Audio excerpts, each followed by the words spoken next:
Hello అండి, welcome to flavours of Anupama. ఇవాళ మనం మళ్ళీ ఒక బేకింగ్ రెసిపీతో కలుసుకుంటున్నాం. నాకు బేకింగ్ అంటే చాలా ఇష్టం అండి. నేను రకరకాల ఎక్స్పెరిమెంట్స్ అన్నీ ట్రై చేస్తూ ఉంటాను.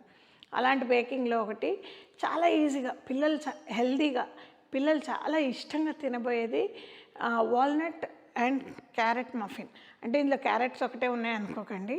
క్యారెట్స్తో పాటు యాపిల్ ఉంది, పైనాపిల్ ఉంది, కొంచెం కొబ్బరి ఉంది, వాల్నట్స్ ఉన్నాయి, which is very good for your brain. ఇవన్నీ వేసి నేను చక్కటి మఫిన్ నేర్పిస్తాను మీకు. ఇది ఒక హాఫ్ కప్ గోధుమ పిండి, మిగతాది హాఫ్ కప్ ప్లస్ 1/3 కప్పు ఇవన్నీ వేసి కలుపుకుందాం. ఇది మైదా పిండి, ఈ రెండింటిని వేసి వాటిలో ఒక టీ స్పూను బేకింగ్ పౌడర్, ఒక ½ టీ స్పూన్ బేకింగ్ సోడా వేస్తున్నాను. జస్ట్ ఒక పించ్ ఆఫ్ సాల్ట్ వేస్తున్నాను.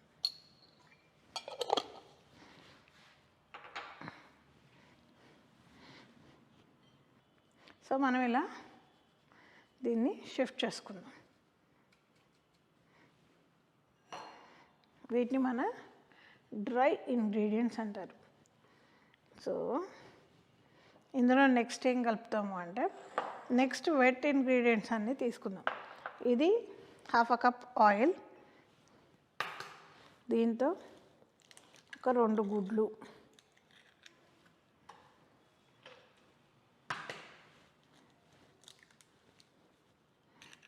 వేసి చక్కగా విస్క్ చేసుకున్నాను. నేను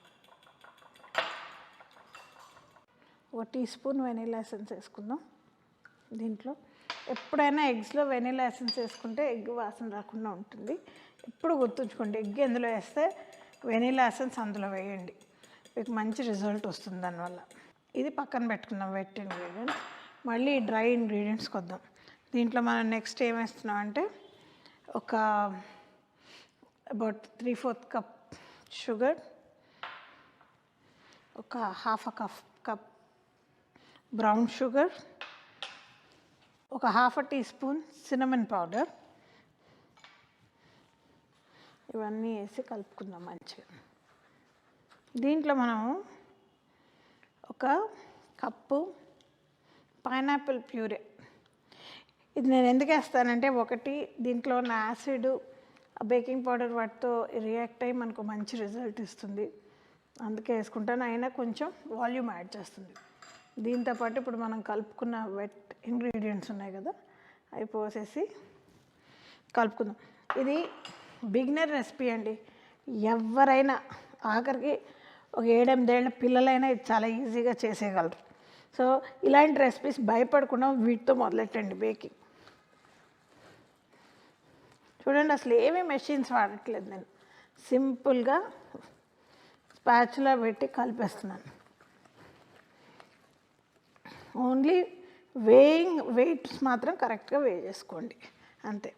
దీంట్లో నేను ఒక కప్పు 1/3 కప్ క్యారెట్, ఒక యాపిల్ కూడా సేమ్ అండి. ఇట్ యాడ్స్ ఇన్ నైస్, దాంట్లో ఉన్న యాసిడ్ కొంచెం యాడ్ చేస్తుంది, స్వీట్నెస్ యాడ్ చేస్తుంది, బాగుంటుంది అనమాట. ఓన్లీ క్యారెట్ వేస్తే కొంచెం పచ్చిగా అనిపిస్తుంది. అండ్ కొబ్బరి, నేను కొబ్బరి పిచ్చిదాన్ని, నేను ముందర కూడా చెప్పుంటాను. కొబ్బరి వేసుకుంటే నాకు కొబ్బరి టేస్ట్ నచ్చుతుంది. మీకు నచ్చకపోతే కొబ్బరి వేసుకోకండి. కొబ్బరిలో కూడా కొద్దిగా ఆయిల్ ఉంటుందండి. ఆయిల్ వల్ల కూడా దానికి వచ్చే టేస్ట్ చాలా బాగుంటుంది. సో మంచిగా దీన్ని ఒకసారి ఇలా మిక్స్ చేసేసుకోండి. దీంతోపాటు ఇప్పుడు నేను ఒక 1/4 కప్ వాల్నట్స్ వేసుకుంటున్నాను. Just add a little bit of, మధ్యలో పంట కింద పడుతుంటే బాగుంటాయి. అది కాక walnuts are very healthy. So మనకి క్యారెట్, వాల్నట్ పిల్లలకు పెడితే చాలా ఇష్టంగా మామూలుగా తినరు, ఇలాంటి వాటిల్లో పెడితే చక్కగా తింటారు. సో డన్ అండి, మన పిండి కలుపుకోవడం అయిపోయింది కబుర్లు చెప్పుకుంటూ. సో మనం నెక్స్ట్ ఇది నా దగ్గర ఉన్న కప్, మెజరింగ్ కప్స్లో కల్లా చిన్న కప్ అండి, బట్ 1/4 కప్, దాంతో నేను ఫిల్ చేస్తున్నాను. మనము ఏదైనా మెజరింగ్ ఇది పెట్టి వేసుకోవడం బాగుంటుంది, ఎందుకంటే దానివల్ల ఏంటంటే అటు ఇటుగా మనకు అన్నీ ఒకే సైజులో వస్తాయి. కానీ నేనైతే మిమ్మల్ని ఐస్ క్రీమ్ స్కూప్ కానీ లేదా ఇలా చిన్న మెజరింగ్ కప్ కానీ తీసుకొని కప్ కేక్స్ ఇలాంటివి చేసుకున్నప్పుడు ఇలా ఫిల్ చేసుకోమని అడ్వైజ్ ఇస్తాను. సో మనం ఇప్పుడు వీటిని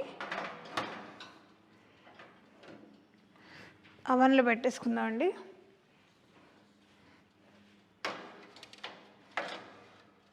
ట్వంటీ 25 minutes at 180 degrees పెట్టానండి. బేక్ అయ్యేదాకా వెయిట్ చేద్దాం. చూడండి బ్రహ్మాండంగా బేక్ అయిపోయాయి. నాకు 25 minutes అయ్యింది. ఒక స్క్యూవర్ పెట్టి చక్కగా స్క్యూవర్ నీట్గా బయటకు వచ్చేసింది కదా, స్క్యూవర్ పెట్టాను, నీట్గా బయటకు వచ్చేసింది. అంటే ఇవన్నీ శుభ్రంగా బేక్ అయిపోయాయి. వీటిని కొంచెం చల్లారిస్తే సరిపోతుంది మనకి. ప్లేటింగ్ అంటారా? There is no plating. మఫిన్స్కి ఏం ప్లేటింగ్ అండి, ఓన్లీ ఈటింగ్. తినేద్దామా? సో ఇది ఒక మఫిన్ తీసుకుంటున్నాను. నేను ఒక చిన్న ముక్క తింటాను. మొత్తం తినాలంటే మళ్ళీ దీనికే వీడియో అయిపోద్ది. బాగుందండి. ఇది యాక్చువల్లీ నేను వండిన రూమ్కి రావట్లేదు, కానీ రూమ్ అంతా ఒకలాంటి సినమన్ అండ్ వెనిలా స్మెల్ అండి. స్మెల్తోనే కడుపు నిండిపోతుంది నాకు. ఇది కూడా చాలా బాగున్నాయి. ఈ వీడియో మీకు నిజంగా నచ్చుంటే లైక్ చేసి షేర్ చేయండి. ఇంకా మీరు నా సబ్స్క్రైబర్ కాకపోయి ఉంటే డెఫినెట్గా నా ఛానల్కి సబ్స్క్రైబ్ చేసి బెల్ ఐకాన్ మాత్రం మర్చిపోకండి.